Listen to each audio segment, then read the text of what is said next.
ሰላም ሰላም ተኸታተልቲ ቤተሰብ ኣዶ ቻነል ሕዚ ሒዘልኩም ቀሪበ ኣለኩም ስልኪ እናተጠቀምኩም ወይ ከዓ ሞባይልኩም ዳታ በፍጥነት ዝውደአኩም ዘሎ ሚስጥርን ካልእት እንደገና ኣብ ዋይፋይ እናተጠቀምኩም እቲ ዋይፋይ ብጣዕሚ ዝሕትል ወይ ከዓ ደካማ እንተኮይኑ ከመይ ጌርኩም ፍጥነቱ ክትውስኽሉ ከም ትኽእሉ ብዘይካ ምንም ዳውንሎድ ጌርኩም ወይ ከዓ ኣፕ ብዘይካ ኣፕ ወይ ከዓ ሶፍትዌር ብምጥቃም ብሓፂሩ ኣብ ሴቲንግ ሞባይልኩም ኣትይኹም ዝተስተኻኸልዎም ሜላታት እዮም። ናብቲ ዋና ቪድዮ ንቐፅል።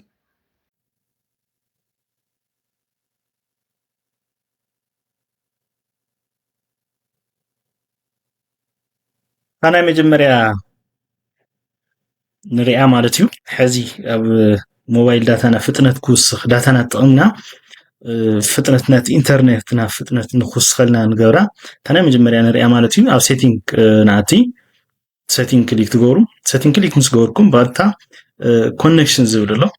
كونكشن زول كليك تقولوا كونكشن زول كليك مسقوركم بعدها نا موبايل إن نتورك زولهم تفضوا مالتيو موبايل اند نيتورك زبل تدشمو موبايل اند نيتورك زبل لوز خاوي انت اوز خاوي لا مالتيو زيا تاينغبر كليك نغبر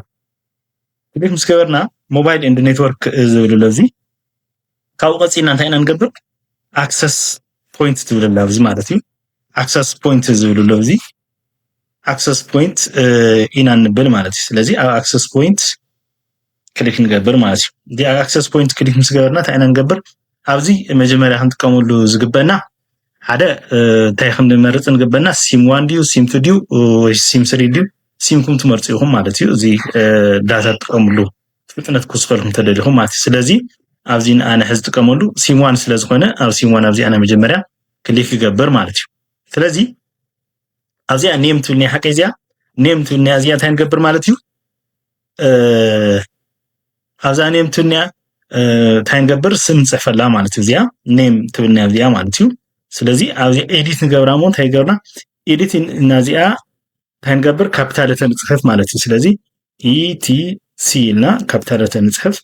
اوزي كابيتال تنصحفنا كاو زيا اوكي نبلا معناتو كاوزي بملص عندنا اي بي ان تبنا زيا اي بي ان تبنا معناتو زيا اي بي ان تبنا زيا معناتو زياها etc.com إلى نصحف معناتو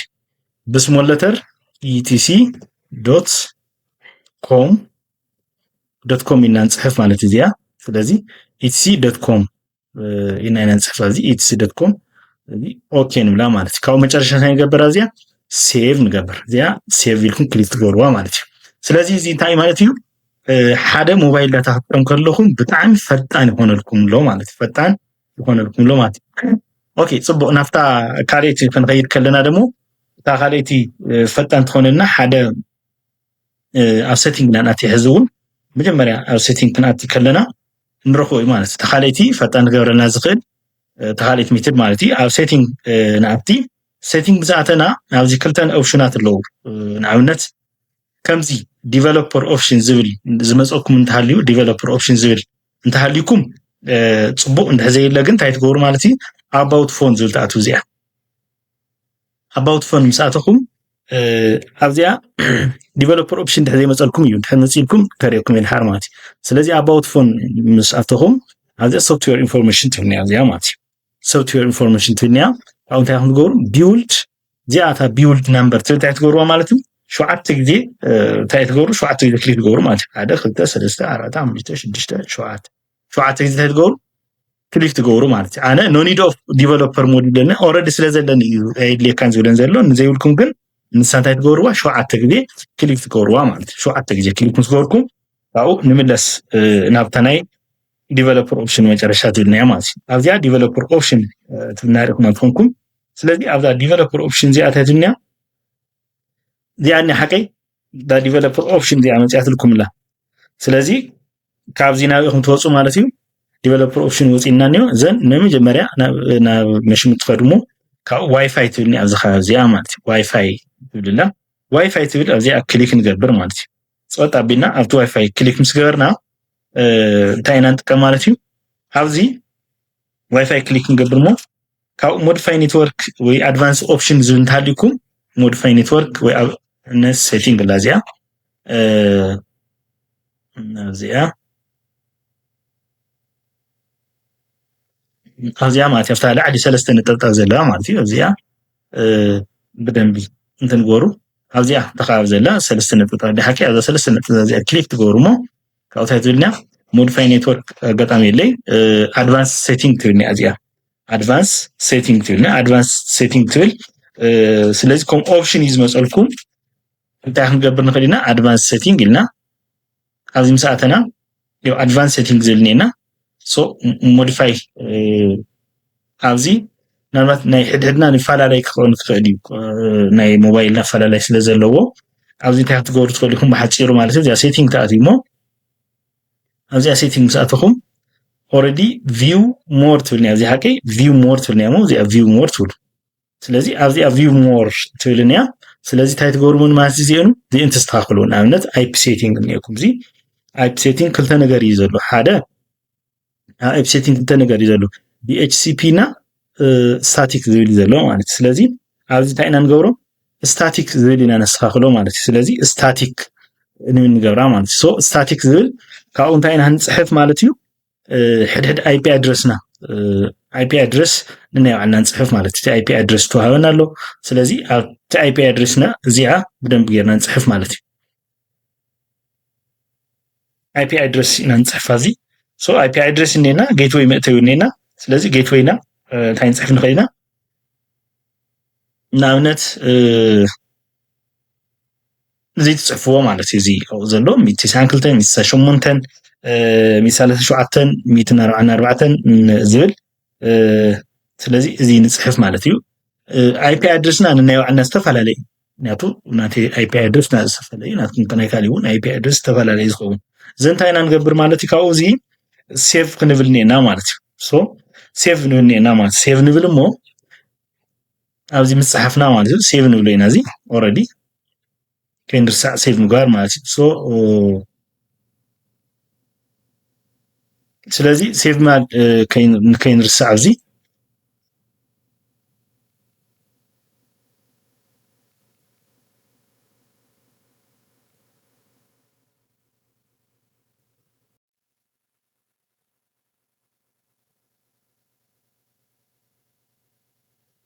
ኦኬ ስለዚ እቲ ኣይፒ ኣድረስና ኦኬ ነቲ ኣለና ኣብ መጀመርያ ናብቲ መሽን ኣትዩ እሞ ናብታ ናይ መጀመርያ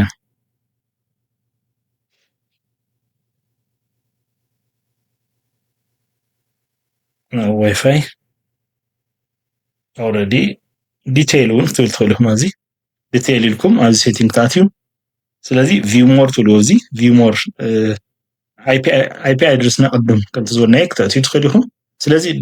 ዲኤንኤስ ዋን እና ዲኤንኤስ ቱ ዝበሃሉ ኣለዉ ኣብዚ ዲኤንኤስ ዋን እና ዲኤንኤስ ቱ ዝበሃሉ እንታይ ነእቲ ማለት እዩ ኣብዚ ንኣብነት እዚ ተእትይዎ ማለት እዩ ፍጥነት ዘለዎ ዲኤንኤስ ዋን ዲኤንኤስ ዋን ንኣብነት እንታይ ተእትዉ ማለት እዩ እዚ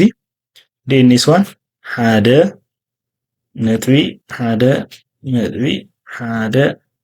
ነጥቢ ሓደ እዚ ኣርባዕተ ማለት እዩ ካብኡ ዲኤንኤስ ቱ ዝብል እኒኦ ዲኤንኤስ ቱ ንናይ ባዕሉ ኣፈላላይ እኒአዎ ስለዚ እንታይ ነቲ ሓደ ነጥቢ ሓደ ነጥቢ ዜሮ ኦልሬዲ ኣብዚ ፅሒፈልኩም ዲኹ ተፅሓፍልኩም ምጥቃም ማለት እዩ ዜሮ ነጥቢ ዜሮ ነጥቢ ሓደ ኢልና ንወስድ ማለት እዩ ካብኡ እንታይ ኢና ንገብር ሴቭ ንብል ማለት እዩ እዚ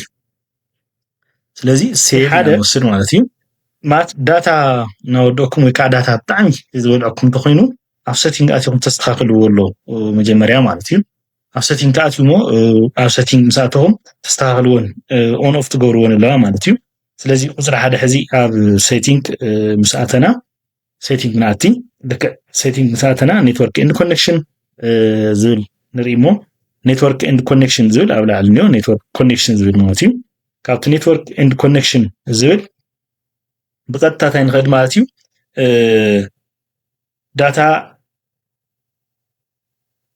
ዳታ ዩዞጅ ዝብል ኣሎ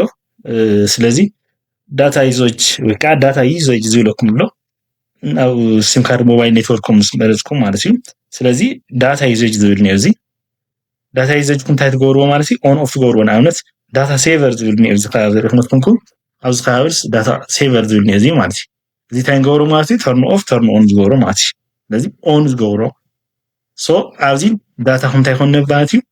ብዙሕ ንኣብነት ኢንተርኔት ክትከፍቱ ከለኹም ዝተፈላለየ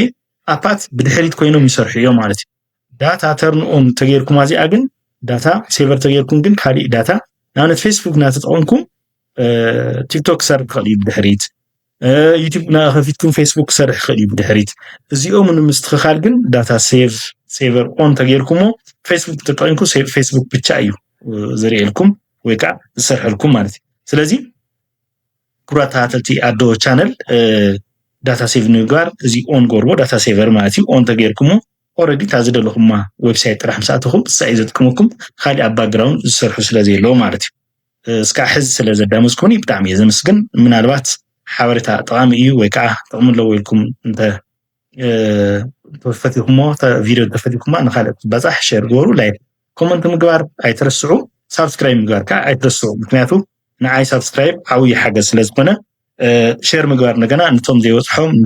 ፀገም ዘለዎም ብከምዚ ዓይነት ማለት እዩ እዛ ፀገም መፍትሒ ስለ ትኮኖም ሼር ግበርሎም ዘይተረድአኩም ወይ ከዓ ካሊእ ብዛዕባ ሞባይል ሴቲንግ ክሰርሐልኩም ትደልዩ ትኾንኩም እንደገና ኣብ ኮመንት ፀሓፉለይ ምሳይ ስለ ፀኒሕኩም ግን ካብ ልቢ ከመስግነኩም ይደሊ ቻው